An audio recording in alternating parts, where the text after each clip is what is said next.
Alhamdulillah. Alhamdulillahi nahmaduka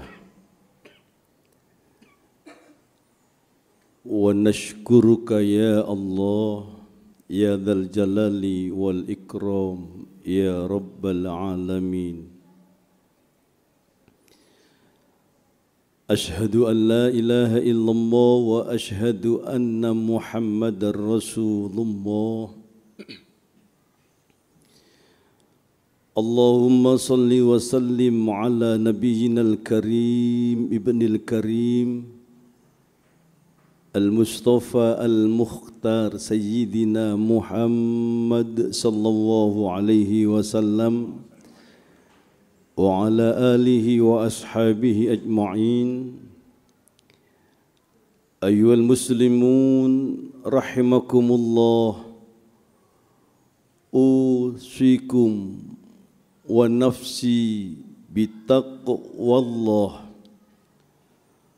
Faqad qala Allah ta'ala fil Qur'anil azim, a'udzu billahi minasy syaithanir rajim, bismillahirrahmanirrahim. Ya ayyuhalladzina amanu ittaqullaha haqqa tuqatih wa la tamutunna illa wa antum muslimun. Shadaqallahul azim. Kaum muslimin sidang Jumat rahimakumullah, sebelum saya menyampaikan materi khutbah, terlebih dahulu saya berwasiat, marilah kita semua berusaha dalam hidup yang singkat ini, berusaha meningkatkan kualitas iman dan takwa kita kepada Allah. Karenanya hangan dengan takwa dan iman itulah yang nantinya bisa menyelamatkan kita baik di dunia, lebih-lebih kelak di alam akhirat. Saya ingatkan lagi yang tadi belum berniat iktikaf, maka dipersilakan untuk berniat iktikaf. Karena perintah Rasulullah di saat masuk masjid diperintah untuk sholat sunnah tahiyatul masjid dan juga berniat iktikaf. Para jamaah yang dimuliakan oleh Allah, sebentar lagi kita semua akan meninggalkan tahun 2023 dan kita akan memasuki tahun 2024 Masehi. Kita berdoa mudah-mudahan kita semua digolongkan orang-orang yang terbaik. Kata Rasulullah, siapa manusia yang terbaik itu? Khairun nas man tala umruhu fahasuna amaluhu. Manusia yang terbaik adalah manusia yang diberikan oleh Allah umur yang panjang dan amal kebaikannya itu semakin baik. Jangan sampai kita tergolong syarrun nas, sejelek-jelek manusia. Siapakah itu? Yaitu orang yang diberikan oleh Allah umur yang panjang tapi amal kebaikannya nol, kurang. Tapi justru yang menonjol adalah kejelekannya. Na'udzubillah. Para jamaah yang dimuliakan oleh Allah, pada zaman Rasulullah ada dua orang yang sedang bertengkar, gegeran. Yang satu adalah seorang laki-laki berdarah Arab, keturunan Arab. Yang satunya lagi seorang laki-laki negro. Seperti biasanya orang yang sedang bertengkar itu gampang dikuasai oleh amarahnya. Dan pada umumnya orang yang sedang bertengkar itu sulit untuk menguasai emosinya. Maka Rasulullah pun jauh-jauh berpesan kepada kita semua. La taghdab walakal hatab, kata Rasulullah. Kalian itu jangan marah.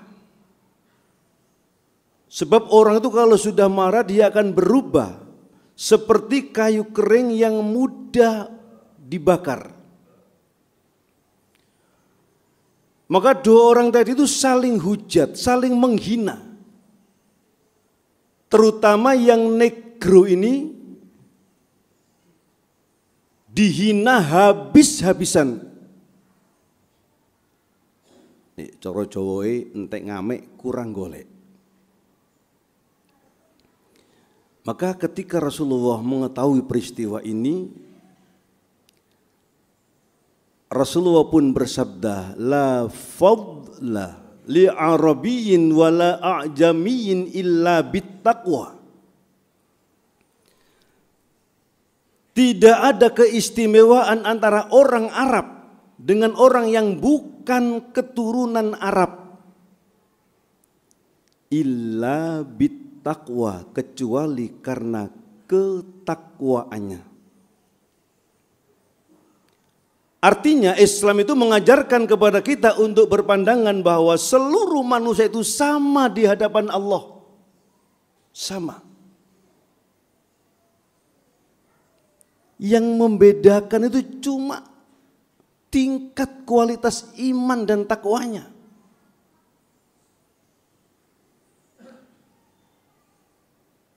Jadi sangat-sangat dilarang para jamaah.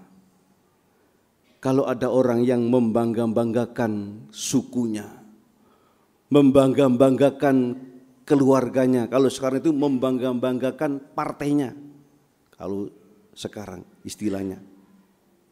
Dengan menghinakan partai yang lain, menghinakan golongan yang lain, ini sangat-sangat dilarang di dalam agama Islam.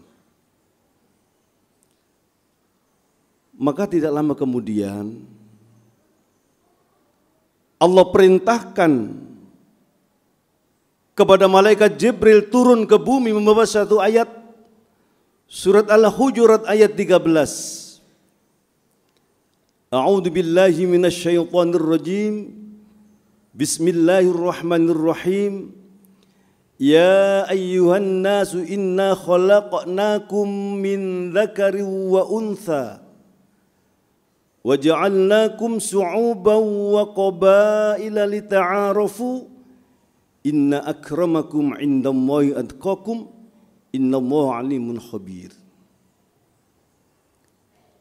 Ayat ini menjelaskan bahwa Allah menciptakan kita manusia ini dari jenis laki-laki dan jenis perempuan.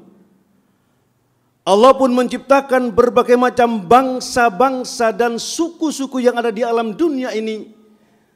Tujuannya adalah lita'arafu, saling mengenal satu dengan yang lain.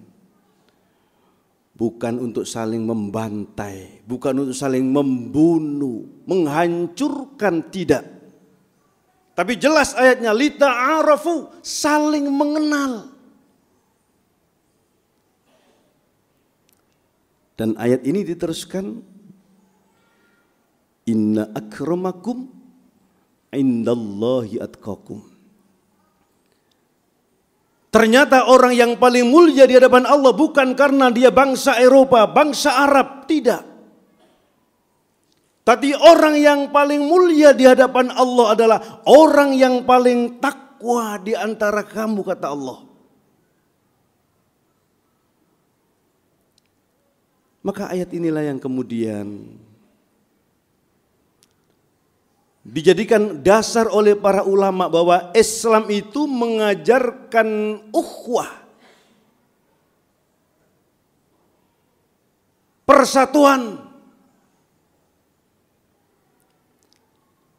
Ada ukhuwah Islamiyah, persatuan antar kita umat Islam. Ada ukhuwah basyariyah, ukhuwah antar sesama manusia. Ada ukhuwah watoniyah, ukhuwah antar bangsa, antar negara. Ini ajaran Islam. Kalau seandainya ajaran Islam tentang ukhuwah ini dipraktekkan dalam kehidupan, maka kita akan menemukan kedamaian, ketentraman, kesejukan, kerukunan dalam kehidupan ini. Cuma sayang di antara kita, umat Islam sendiri, ya, barangkali masih belum 100% mampu melaksanakan yang namanya ukhuwah. Beda faham, sudah nggak mau saling sapa.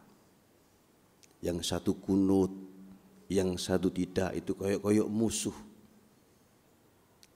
Satunya partai ini, milih ini, kayak musuh. Kayak musuh. Padahal ini hanya dunia. Silakan berbeda. Partai politik boleh tidak sama. Asal semua untuk fastabiqul khairat. Berlomba-lomba untuk menciptakan sebuah kebaikan. Jadi enggak boleh saling benci. Enggak boleh.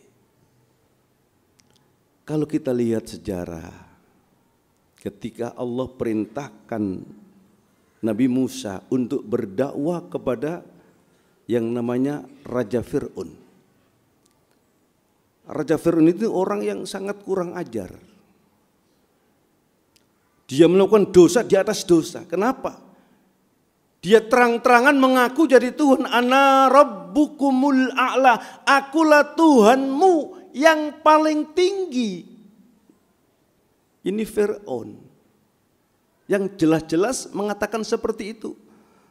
Tapi bagaimana sikap Allah, ya, yang diperintahkan kepada Nabi Musa, idhaba ila fir'auna innahu tagha faqula lahu qawlan layyina.